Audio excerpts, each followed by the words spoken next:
اور آپ کو پتا ہے ہندوستان کی سرزمین پر سب سے پہلا لشکر لے کر آنے والا محمد بن قاسم کس لیے آیا تھا؟ 10,000 کا لشکر لے کر صرف اسلامی بہنوں کی عزت بچانے کے لیے آیا تھا۔ راجہ طاہر سنگھ ایک ظالم بادشاہ تھا، اس کے گنڈوں نے کچھ عورتوں کو قبضہ میں لیا اور ان کا مال لوٹ لیا تھا۔ ان عورتوں نے آواز لگائی تھی کہ ہے کوئی ہمارا بھائی جو ہماری مدد کرے ہندوستان سے۔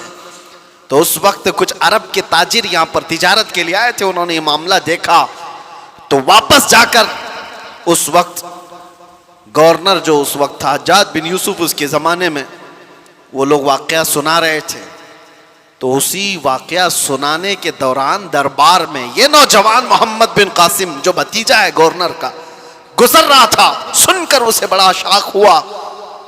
پھر اپنے چچا سے کہا چچا جان مجھے اجازت دے، میں ہندوستان جاتا ہوں۔ کہا تو دے دیکھا ہندوستان تقریباً 4,000 کلومیٹر دور ہند کی وادیاں دیکھا نہیں؟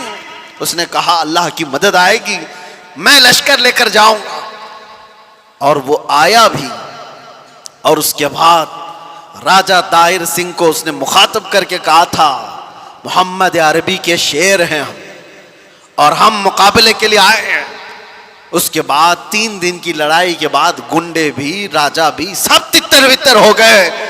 اس محمد بن قاسم نے پہلی بار پرچم اسلام لہرایا تھا، اور ہماری نئی پنڈتوں کی لکھی ہوئی کتابوں میں بھی محمد بن قاسم کی تعریف ایسی لکھی گئی ہے کہ ہم نے کسی ایسے جرنیل کو نہیں دیکھا جتنے انصاف کے ساتھ محمد بن قاسم نے اپنا پرچم لہرایا تھا۔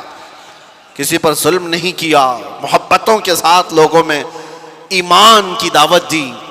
سوچئے آپ محمد بن قاسم جو اپنی بہنوں کی عزت کے لیے، اس کے سگی بہنیں کیا ہیں تو دور، اتنے دیش دور رہنے والی پیڑتائیں مظلومائیں، ان کی مدد کے لیے وہ وہاں سے چل کر آیا، جنگ بھی کیا، بہنوں کو آزاد بھی کرایا، اور ساتھ ہی ایمان کی دولت بھی تقسیم کیا لوگوں میں۔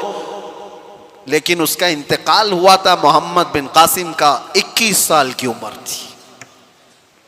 اپنے گریبان میں جھانک کر دیکھو، 21 سے گزرے ہوئے بھی ہم بہت ہیں۔ 21 سال کی جوانی میں جو اتنا بڑا قدم اٹھا کر آیا ہو، اس کے پاس وقت کی قدر و قیمت تھی۔ یہ وہ لوگ ہیں جنہوں نے دنیا میں تاریخ رقم کر دی۔ 21 سال میں وہ تو دنیا سے جا چکا۔ میرے عزیزو، محمد بن قاسم اپنی بہنوں کی، اور وہ بھی سگی نہیں، آہو بکا کو سن کر برداشت نہ کر سکا اور وہاں سے آ گیا۔ یہاں پڑوس کی بہنوں کی عزت لوٹی جاتی ہے، کسی کے کانوں پہ کچھ نہیں ہوتا۔ کیوں؟ سیلفش ہو گئے، ہمیں کوئی چیز جگاتی نہیں ہے۔